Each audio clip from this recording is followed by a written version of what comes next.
안녕하십니까. 신의균의 군사TV 디펜스 브리핑입니다. 오늘도 역시 아주 중요한 군사안보, 국방, 무기 관련한 소식 중에 중요한 소식 간추려서 브리핑 해드리겠습니다. 오늘은 정말 역사적인 그런 소식을 여러분들께 알려드리게 됩니다.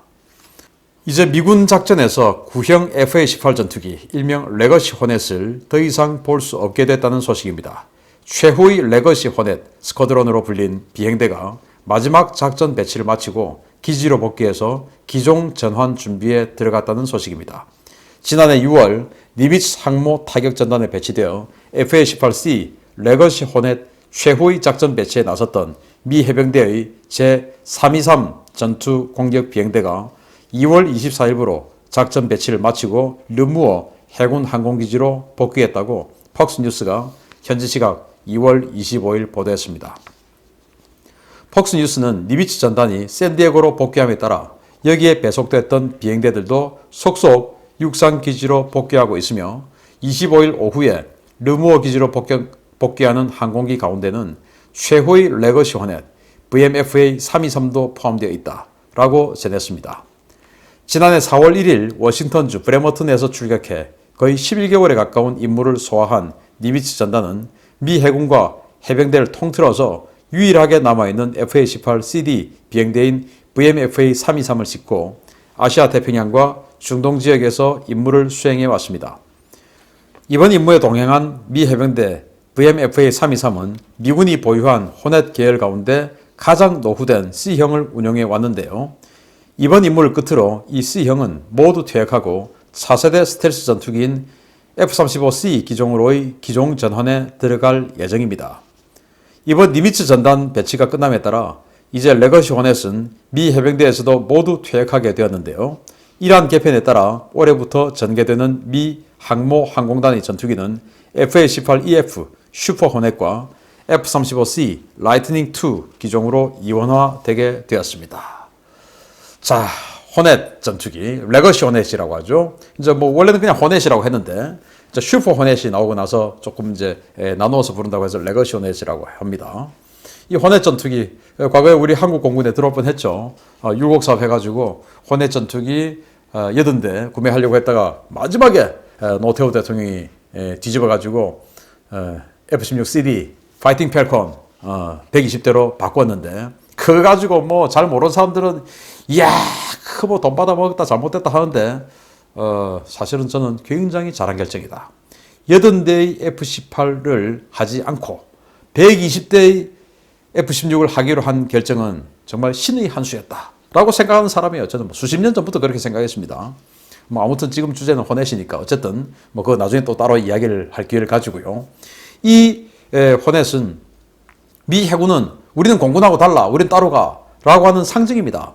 공군이 F-16을 만드니까 우리는 F-18이야 따로야 우리는 같이 안 해. 자, 이렇게 해서 팬텀 시대에는 강제로 이제 정부에서 팬텀을 가지고 공군도 팬텀, 해군도 팬텀을 했지만 그 팬텀을 이제 빠져나오면서 우리는 따로야 이제 이렇게 한 게 미 해군은 F-14 톰캣으로 가고 그리고 이제 또 이 호넷으로 가고 하면서 미 공군은 F-15 이글 그리고 F-16 파이팅 펠컨 이제 이런 식으로 분리가 되었죠.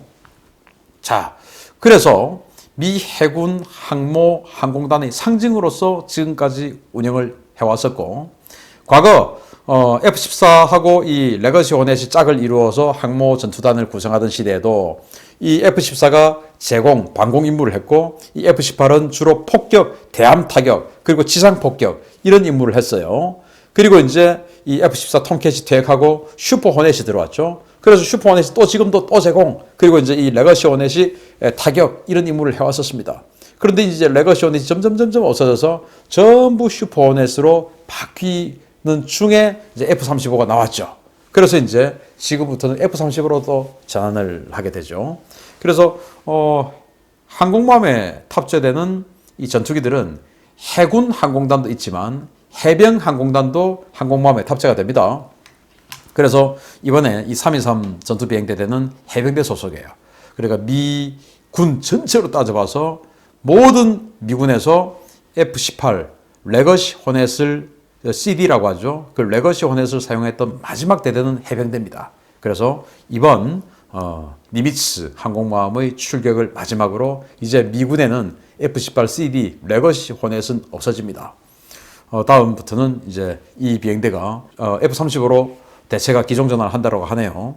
그래서 이제 앞으로 미 해군의 항공모함은 전부 슈퍼호넷을 쓰든지 아니면은 슈퍼호넷 반 F-35 반 이렇게 쓰든지 이제 그렇게 편성을 해서 올 것으로 판단이 되는데, 지금 현재 7함대의 항공모함인 로널드 레이건 항공모함은 아마 상당 기간 그냥 이 슈퍼호넷으로만 쓰지 않을까라고 생각합니다. 왜냐, 로널드 레이건은 지금 F-35 이거 운용 테스트를 하지 않았거든요. 지금 현재 이 캘리포니아 연안에서 칼빈슨 항공모함이 슈퍼호넷과 F-35 합동 운용 지금 테스트를 하고 있기 때문에 로널드 레이건이 만약에 F-35를 운용하려면 미국으로 돌아가서 그 테스트를 먼저 해야 돼요. 그래서 아마 저는 제 생각에 조지 워싱턴 항공모함이 원래 7함대 항공모함이었죠. 조지 워싱턴이 이 원자로 교체 등 완전히 오버홀을 하는 작업하러 4년짜리 수리하러 들어가면서 로널드 레이건이 왔는데, 이제 내년 되면 조지 워싱턴이 복귀를 합니다. 그 조지 워싱턴이 아마 다시 F-35로 싣고 이 7함대로 오고 나면 이 7함대에 있는 로널드 레이건이 돌아가서 F-35를 탑재하는 항공모함으로 개량을 하지 않을까라고 생각하고, 아무튼 미 해군의 많은 전쟁을 그동안 치러왔던 이 레거시 호넷이 이제 역사 속으로 사라졌습니다. 그래서 이게 뭐 일반인들은 뭐 별로 뭐 그러거나 말거나라고 생각하실 수 있지만, 저 같은 밀리터리 매니아들은 나름대로 그래도 호넷이라고 하면은 참 이 미국의 전투기 그리고 전 세계 전투기 역사에서 한 획을 걷는 그런 전투기 중에 하나이기 때문에 그것이 이제는 완전히 역사의 뒤안길로 사라진다라고 하는 그런 역사적인 날이다라는 말씀을 드리면서 두 번째 소식 알려드립니다. 센카쿠 열도를 둘러싼 일본과 중국의 긴장이 갈수록 고조되고 있습니다. 중국이 순시선을 센카쿠 열도에 접근시키는 가운데 일본 집권 여당에서 외국 관용선이 센카쿠에 접안을 시도하면 발포하겠다는 경고가 나왔습니다.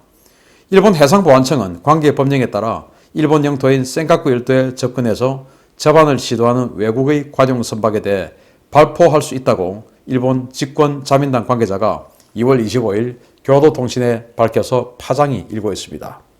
일본 자민당 고위 관계자는 25일 교도통신과의 인터뷰에서 기존 법률에 대한 해석 결과 해상보안청은 외국의 불법 침입 선박에 대한 무기 사용이 가능하다고 판단됐다면서, 만약 외국 선박이 센카쿠 열도에 접안을 시도할 경우에 해상보안청은 발포할 수 있다라고 밝혔습니다. 당초 자민당은 해상보안청은 자기 방어와 긴급 탈출 상황에서만 외국 선박에 대한 무기를 사용할 수 있다라는 입장을 견지해왔지만, 이번에는 법령 해석을 바꾸어서 분쟁 영토에 외국 관용 선박이 접근해서 접안을 시도하면 발포할 수 있다며 무기 사용의 범위를 크게 확대했습니다. 자민당의 이 같은 입장 선회는 최근 중국이 분쟁 수역에서 경비함의 무기 사용을 허가하는 법령을 시행함에 따라 분쟁 수역에서 중국 선박과 조우할 경우에 자국 경비함이 선제 공격을 받을 우려가 크다는 지적에 따른 것으로 전해졌습니다. 일본 집권 여당의 이 같은 발표에 따라 이제 센카쿠 열도 일대에서 작전하는 일본 순시선들의 무장 사용은 상당히 유연해질 것으로 보이는데요. 양측이 필요시 무장 사용 가능이라는 스탠딩 오더를 내림에 따라서 센카쿠 등 분쟁 해결에서의 긴장은 더욱 고조될 것으로 우려됩니다. 일본 해상보안청이 이렇게 사진에 보시는 것처럼 뭐 20mm 기관포 이런 것만 장착하고 다니다가 최근에 무장을 57mm 기관포로 한 포로 바꾸어 달기 시작했습니다. 신형 함정들에 대해서. 중국은 76mm 한 포를 달았죠. 그러면 76mm 한 포가 세냐 57mm 한 포가 세냐, 어느 게 센지 모릅니다. 붙어봐야 합니다. 왜냐, 위력은 57mm보다 76mm가 더 세죠. 그러나 속사 성능이 57mm가 훨씬 더 강합니다. 그래서 잔펀치를 강하게 여러 대를 때리냐 아니면 큰 펀치를 느리게 적게 때리냐, 이제 이거의 차이인데, 문제는 일본의 함포들이 정확도가 중국 함포보다 훨씬 더 뛰어나겠죠. 그래서 싸우면 누가 이길지 모릅니다. 그리고 미사일 같으면 뭐 여객하고 이제 이런 아주 첨단 기술적인 게 들어가겠지만, 지금 이 일본에서 우려한 것이 지금은 얘들은 해상보안청, 경비함 뭐 이런 거기 때문에 미사일 요격하고 이런 게 아니고 그냥 함포 가지고 서로 치고받고 하는 이 싸움인데, 이거는 먼저 때리는 놈이 이긴다 라는 거죠. 맞습니다. 한포는 먼저 때린 놈이 이긴 겁니다. 뭐 과거에 전함시대처럼 뭐 맷집이 엄청 강해서 포한방 맞아도 끄떡없고 이게 아니고 그냥 맞으면 그냥 뭐 치명상 입는 겁니다. 그러니까 먼저 때려야 된다. 그러려면 법과 제도를 정비해야 된다. 그래서 외국의 관용선이 일본의 어떤 도서 지역의 저반, 상륙도 아니고 저반을 하려 하면은 사격할 수 있다. 라고 바꿨어요. 그러면 이제 중국의 뭐 측량선이나 해경 경비함이나 이런 것들이 왔을 때 쏘냐? 아니죠.